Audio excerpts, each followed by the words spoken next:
नमस्ते दोस्तों, आज सुनिए डॉक्टर घनश्याम आसुदानी की लिखी हुई कहानी धुंध।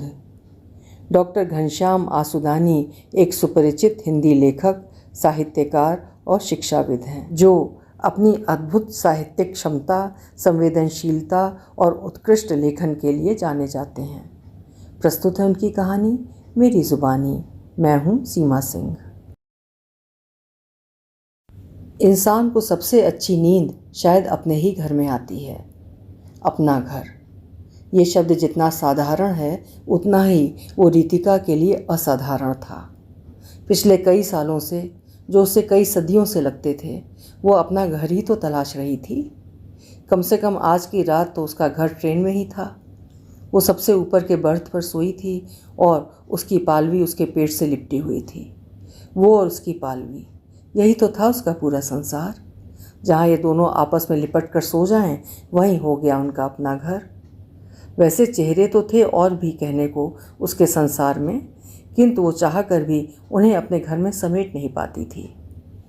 3 वर्ष की पालवी ने उसे कुछ इस तरह जकड़ रखा था जैसे कोई बंदरिया का बच्चा उसके पेट से लिपट जाता है। रितिका चाहती भी नहीं थी कि उसकी पालवी कभी उसे 1 इंच भी दूर हो जाए। वो सदियों तक उसे यूं ही सारी दुनिया से बचाकर, छुपाकर अपने सीने से लगाए रहेगी। रह रहकर ट्रेन को एक बड़ा झटका सा लगता था। ऐसे में रितिका का दिल धक से रह जाता। वो पालवी को और कस के पेट से चिपका लेती। सारी बत्तियां बुझी हुई थीं, फिर भी रितिका की आंखों में नींद नहीं थी। धीरे धीरे आगे बढ़ती ट्रेन के ठक ठक संगीत से कभी उसकी आंख झपक जाती तो मन जाग जाता, और जब मन जाग जाता है तो कमबख्त अपने बस में ही नहीं रहता। यूँ वो तो नींद में भी कहाँ चैन से बैठता है। नींद आते ही लगता है सपना देखने, वे भी अवास्तव सपने जो कभी ना पूरे होने वाले, और हम इसी चतुर छलिए के दिखाए सपनों में उलझते चले जाते हैं। आधी जागी आधी सोई सी रितिका हर गुजरते पल के साथ बीते वर्षों की धुंध में कहीं कुछ खोजने सी लग जाती है। शनिवार का दिन था। शाम के कोई 7 बजे होंगे। महानगर के रास्ते पर भुलावे में डाल देने वाली भीड़ और कानों के पर्दे फाड़ देने वाला शोर नित्य की भांति अपना तांडव कर रहे थे। रितिका बस से उतरी और पालवी की उंगली पकड़कर फ्लैट की ओर चलने लगी। अभी 1-2 कदम ही चली होगी कि पालवी उसके सामने आकर खड़ी हो गई और गोदी उठाने को मचलने लगी। दिन भर ऑफिस के काम से थकी हारी रितिका 2 कदम चलने की हालत में भी नहीं थी। तिस पर ये पालवी की जिद। उसने बिना कुछ कहे पालवी को गोदी में उठा लिया। जी में आया डांट लगा दे या उसे ज़बरदस्ती ज़मीन पर उतार दे और घसीटती हुई ले जाए उसके बाप के फ्लैट तक। उससे तो इतना भी नहीं हुआ कि बस स्टॉप तक ही आ जाता 2 व्हीलर लेकर पत्नी को लेने। छोटी पालवी कितनी खुश हो जाती है जब वो पापा के 2 व्हीलर पर हैंडल पकड़कर सामने खड़ी हो जाती है। रितिका पालवी को गोदी में उठाए भारी कदमों से चलती रही। निश्चित ने दरवाज़ा खोला तो उसके सारे मुंह पर आइसक्रीम पोता हुआ था। पालवी फुदक कर रितिका की गोदी से उछल पड़ी और ज़ोर ज़ोर से तालियां बजाती हुई निश्चित के आधे खाए आइसक्रीम की ओर लपक पड़ी। वहाँ तो पालवी के लिए कुबेर का खजाना ही खुला था। वहाँ केवल आइसक्रीम ही नहीं बल्कि इडली, डोसा, नूडल्स और भी जाने क्या क्या रखा था। पालवी तो सुध बुध खोकर खो गई खाने में। रितिका ने सोचा आखिर बेटी तो इसी बाप की है ना।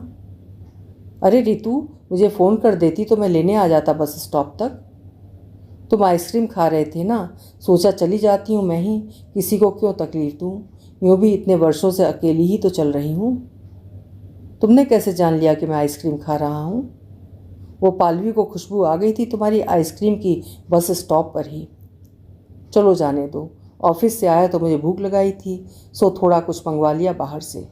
और पालवी भी तो आ रही थी ना, उसे भी तो पसंद है आइसक्रीम, इडली, डोसा। हफ्ता भर तो नौकरानी के साथ रहती है, जाने वो उसे क्या क्या खिलाती होगी। अब तुम जल्दी जल्दी खाना बना लो, आज ऑफिस में सब्जी मेरी पसंद की नहीं थी, पेट में चूहे दौड़ रहे हैं। ज़रा जल्दी करना, अब मुझसे रहा नहीं जा रहा। आज 25 तारीख है ना, तुम्हारी तनख्वाह जमा हो गई होगी। मुझे 30-40 हज़ार देती जाना, बहुत सारे बिल्स चुकाने बाकी हैं। पर तुम्हारी तनख्वाह तो 15 तारीख को ही आ जाती है ना। अरे भाई, तुम तो ऐसे बोल रही हो जैसे आज ही नई नवेली दुल्हन आई हो घर में। मेरी छोटी सी तनख्वाह कहाँ कहाँ तक पहुँचेगी? माँ की बीमारी है, पेट्रोल है, मेरा खाना पीना है, और बैंक के कर्जे की कमर तोड़ किश्त भी तो मैं ही भरता हूँ। मेरी तनख्वाह तो एक दिन आती है और दूसरे दिन छूमंतर हो जाती है। थके शरीर और उदास मन से रीतिका किचन में जाकर खाना बनाने लगी।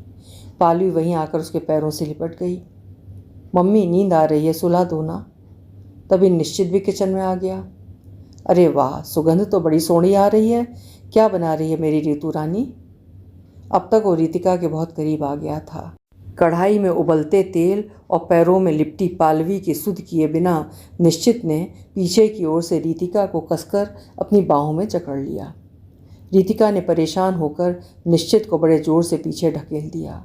इसी दौरान नन्ही पालवी भी लड़खड़ा कर पीछे की ओर गिर पड़ी। ओ मम्मा, मुझे क्यों ढकेल दिया? नहीं मेरा बच्चा, मैं तुम्हें क्यों ढकेलूँगी, चल मैं तुझे सुला देती हूँ। पालवी के साथ साथ रीतिका की आंखें नींद और आंसुओं से भरने लगीं। खाना किचन में यूं ही आधा बना सा पड़ा रहा। जब बहुत देर तक रीतिका खाना लेकर नहीं आई तो निश्चित ने किचन में जाकर स्वयं किसी तरह पूड़ियाँ तल लीं और एक के बाद एक गले के नीचे उतारता चला गया। जब पेट पूरा भर गया तो बेडरूम की ओर लपका। सो गई क्या? खाना नहीं खाया? मैंने पूड़ियाँ बना ली हैं, चल खा ले। ये पालवी कितना तंग करती है तुझे, इसे वहीं घर पर छोड़ कर आया कर। है ना वो आया उसे देखने को? वो उसके दोनों लड़के खेलते तो हैं इसके साथ अच्छे से। फिर तुम इसे साथ साथ लिए क्यों फिरती हो किसी बंदरिया सी? ये 2 रातें ही तो होती हैं मेरी अपनी, उसमें भी तुम्हारी थकान, तुम्हारी चिड़चिड़ और ये तुम्हारी पालवी। यार इरिटेट हो जाता हूँ मैं। जरा चैन से रहने दिया करो और ख़ुद भी एंजॉय किया करो वीकेंड्स में। केवल बच्चा ही तो सब कुछ नहीं है ना, मैं भी तो हूँ मेरी ऋतु रानी। तुम्हारी पालवी, ये पालवी तुम्हारी कोई नहीं, मैं इसे उठा कर लाई हूँ कहीं से। ऐसा मैंने कब कहा? बच्चे माँ के ज़्यादा करीब होते हैं और फिर मैं तो हफ्ता भर दूर ही रहता हूँ उससे। हफ्ता भर दूर रहते हो तो ये 2 दिन तो बनते ही हैं ना उसके भी, वरना वो तो भूल जाएगी कि उसका बाप भी है कोई। खाना पीना तो रोज़ ही होता है, तनिक प्यार से पास में ले लिया करो उस नन्ही परी को, वो तरस जाती है प्यार की चंद बूंदें पाने को। फिलहाल तो मैं तुम्हारे प्यार की वर्षा में भीगना चाहता हूँ ऋतु। मैं बहुत थक गई हूँ निश्चित, मुझे सोने दो। सो लेना मंडे से लेकर हफ्ता भर, अभी तो रात बाकी है, बात बाकी है। ट्रेन अब किसी छोटे स्टेशन पर रुक गई थी। पालवी ने अचानक करवट बदली और अस्पष्ट स्वर में भुनभुनाई, अम्मा अम्मा। उसकी आया को अम्मा कहकर ही बुलाती थी। उसके नींद भरे स्वर में अम्मा और मम्मा के बीच अंतर कर पाना संभव नहीं था। वैसे उसकी अम्मा भी कहाँ थी अब उसके पास? अभी उसी दिन तो वो कह रही थी, बाई जी अब मैं यहाँ और नहीं रह सकती, मेरे पति को कारखाने में नौकरी मिल गई है, सो मुझे अब लौट जाना होगा उसके पास, आप कोई दूसरी बाई देख लो। दूसरी बाई? मैंने तुम्हें बाई कब समझा है? मैंने तो तुम्हें अपनी बड़ी बहन सा रखा है, तुम्हारे दोनों बच्चों को पालवी सा चाहा है, कभी किसी बात की कोई कमी नहीं होने दी। तुम चाहो तो पति को भी यहीं बुलवा लो। नहीं भाई, ये तुम्हारा घर है, मेरे पति का घर मेरा अपना घर है। तुम्हारा बंगला और तुम्हारा प्यार लाख लुभावने होंगे, पर अपना घर तो अपना घर है ना। पर तुम चली जाओगी तो मेरी पालवी को कौन देखेगा, कौन खेलेगा उसके साथ, कौन खिलाएगा पिलाएगा उसे? मैं तो दिन भर बैंक में रहती हूँ, आते आते रात ही हो जाती है, और अब तो पालवी तुम्हारे साथ इतना घुल मिल गई है कि वो तो तुम्हें ही अपनी माँ समझने लगी है। सही बात है बाई, मुझे भी मेरी पालू को छोड़ने का मन कहाँ हो रहा है, लेकिन एक दिन जाना तो है ना अपने घर, आपको मुझसे भी अच्छी कोई बाई मिल जाएगी। उस दिन फिर एक बार रात की तन्हाई में पालवी को सीने से लगाकर रोई थी रीतिका, सुबह के इंतज़ार तक।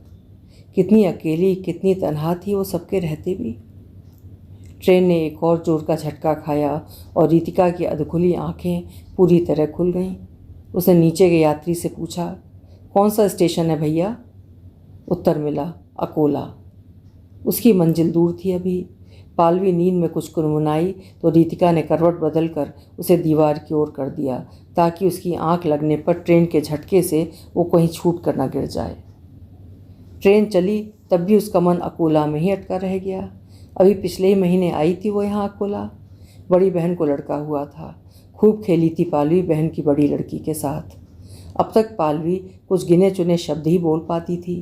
आया कि दोनों बच्चे दिन भर मोबाइल में खोए रहते थे और वो स्वयं किचन में लगी रहती। पालवी अपने में ही जाने क्या क्या बड़बड़ाती रहती।